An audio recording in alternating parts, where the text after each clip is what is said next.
Alright guys, so that was game number 2, Enderr with some really impressive macro with his Terran play, coming in to take a win and tie up the series 1-1 against our tournament victor, Freedom. Getting ready to go into game number 3 here, which will of course be the most in Ender's favor since this is his main race, where he is Grandmaster, his Zerg. Kevin, do you have any comments before we jump into this about what you're hoping to see? Well, I'm really excited to see some ZVZ. It's something that, by nature, generally with Banelings and Zerglings, turns out to be a very dynamic and very fast-paced matchup, and we can see that if this is Ender's main race going against Freedom, we're bound to see an epic battle. Yep, now, he's got to be feeling pretty good. You have to assume that going into game 2, he was a little bit upset after being down a match.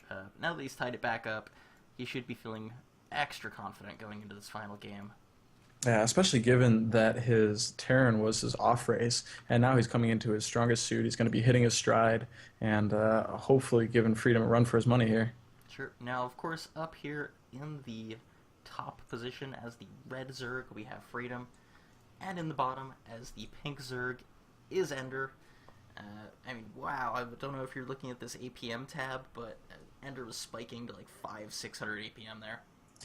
And, that drone clicking in the early game is a very, very tough task. As we can see, he's spamming clicking all his drones. But in all seriousness, watching the APM tabs from the past few games, both players are playing at a very high caliber, generally sitting around 150, 160 average APM, which is just ridiculous. Yep, though it does definitely show, the spike in APM here for Enderr shows that his confidence with his primary race. Yeah, absolutely. And it's just kind of that intangible element of familiarity. Even if you're good at the other races, even if you know what to do and you know all the builds, there's just kind of like a feeling of coming home. Absolutely. Now, both players, we have a early pull here coming out of Enderr. Nothing yet from Freedom, so I have to assume that he is going to go hatch first again. Yeah, we can see that Freedom is going to go for his 15 hatch build, which is a little ballsy, I think, against a main racing Grandmaster. That's something that generally you want to be a little bit careful of, but this map is pretty large. We've got a pretty decent rush distance, and his Overlords are going to be in position to spot any incoming links, so I think he'll be okay.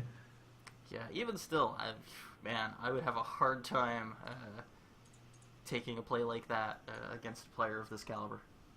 Absolutely, and this could be something that Freedom is maybe taking a bit of a gamble, because he knows that Enderr is, in general, probably going to have more solid fundamentals. He's probably going to be more on top of his injects and his creep spread and his scouting. So he wants to get a little bit of that early macro lead so that when it comes to the mid-game, he can have a little bit more extra money.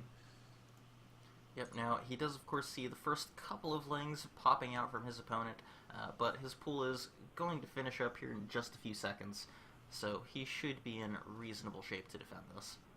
Yeah, and this is nothing that's going to scare Freedom. You can see that only 2 lings making their way across the map, 2 more following quite a ways behind, and as soon as he gets his queens out, gets a couple lings, he'll be totally fine here. Yep, now, what do you expect to see here? Obviously this isn't really going to do much damage. What do you think the follow-up play is going to be?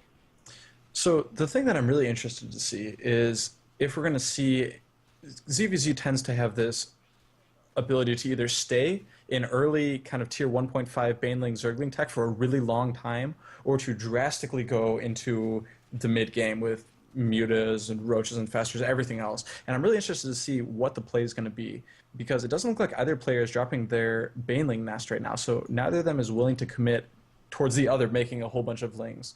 So at the moment, both are just banking their money, and I'm not 100% sure. Now, there was just a pretty interesting Ling drone battle going on at Freedom's Natural. Did manage to push everything out, taking even losses across the board. Yeah, we can see this one Ling ran all the way to Ender's main. He's trying to get a little bit of scouting, but he's not going to get that. Sadly, not long for this world. Nah. He was such a champion, too. He took on 3 other Lings. He was the survivor from the Battle of the Carnivores. You have both players at this point really just droning up. Freedom now, or both players taking all of their gases, and Freedom taking his Roach Warren. Yeah, so it looks like Freedom's going to try to do a little bit of aggression. He's not going to go for quite as bit of a macro build, and in CVZ, you can see right now that Enderr is already vastly ahead in his income workers tab, but that's something that you really don't want to fall behind on your drone count unless you are confident that you can make a push that will cause significant damage to the other guy. Yep, though, I mean, honestly, Freedom's not that far behind you. His own workers are coming out in mass. Alright, so, I mean, at this point, we do have that Roach Warren coming in. I mean, as you pointed out, Enderr is a little bit ahead in the worker count, but not really that much. Yeah, absolutely. Freedom's done a pretty good job right now of trying to keep up. We can see that Enderr is slowly taking the lead, but we see a Roach Warren as well coming down from Enderr. He's definitely expecting a bit of this play, considering that he has Overlords outside of both bases. Yep, and the double Evo chamber as well, so he's got a pretty nice wall here going, which will really limit the effectiveness of Freedom's units.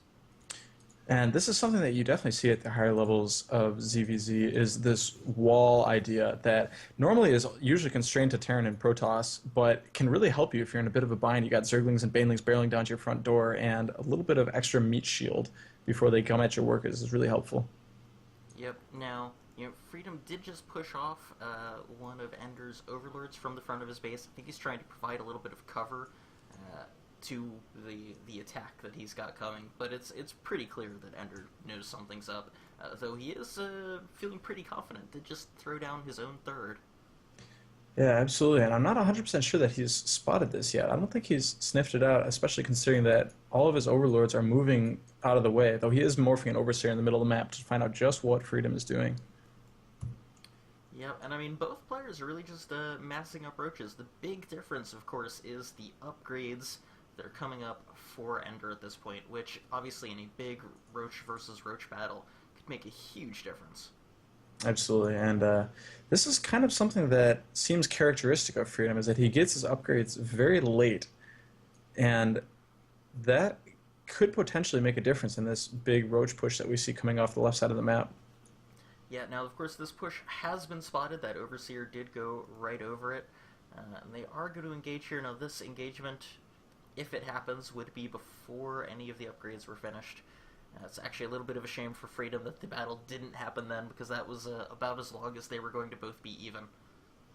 Yeah, we can see that Freedom is pulling out his own upgrades right now, and wasn't feeling confident enough to push in, but now he's going to be behind a base as Ender's base just got up and running with some drone saturation. And a big push coming up here on the right with the roaches from Enderr. We can see that he has a lot of roaches of his own to try and hold this off, though he's not grabbing them all. He left 2 back home. Yep, and of course those upgrades are about to finish, so those are now 1-1 roaches against 0-0 roaches.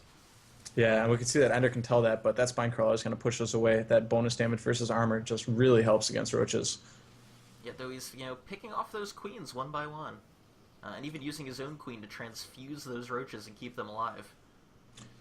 Yeah, absolutely, and we can see that Freedom's definitely feeling the pressure. He's producing 5 roaches right now. He knows that if this push comes through, that this is going to be the straw that broke the camel's back. Oh man, that is a great concave for Enderr. He's just tearing through these roaches of Freedom's. Yeah, this is looking really bad for Freedom right now, that we can see that Ender's just flooding roaches. He's decided that he's going in for the kill. He's starting on his own 2-2. Yeah, I mean, Freedom's almost done his 1-1, but it's just not soon enough. He's going to lose everything before it gets kicked in. Yeah, these mirror matches like this are just a game of tiny, tiny steps. Any sort of small advantage that you can get. And we can see that Enderr even got snuck 4 roaches into Freedom's main base. He's pulling away drones, stopping all mining, sniping any reinforcements. I have no idea how those roaches managed to get in there. They just took their spindly little legs, walked right on through the front door. We can see that there weren't any spines or anything protecting it. Yeah, I mean, they did a reasonable amount of damage, too. They're continuing to do a reasonable amount of damage. Meanwhile, these roaches are pushing in to the natural while he tries to clean up the third. And, of course, there is the good game from Freedom. Enderr does take the series 2-1.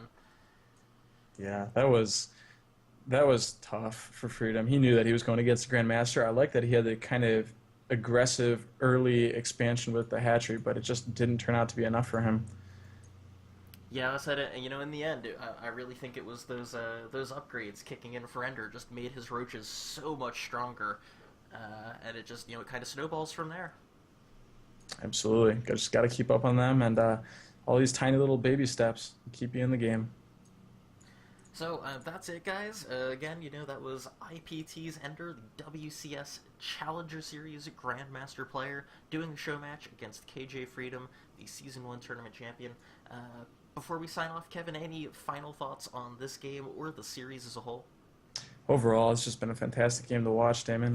Really interesting seeing Enderr progress through his three different races, starting off with his worst to his best and culminating in this ZVZ where he really just showed why he is Grandmaster. But that is not to leave Freedom out because he's really put up a tough fight this entire time. He showed that he is not to be trifled with, and especially taking that first game off of Enderr was just a real beauty to watch, really fun game. I couldn't agree with you more. Huge thank you, obviously, to you for coming on and co-casting this series with me. Absolutely, man, and really appreciate the opportunity to come on in on this. Thanks, everybody, for watching. Next season, when they're going to do this again, I don't know if it's going to be Enderr, but they're going to try to, every season, have the tournament champion do a show match against a pro player, which I think has been a whole lot of fun, and hopefully I'll get to cast that one for you all as well. So until next time, that's it for us. Keep playing, and we'll see you guys in the future. Adios.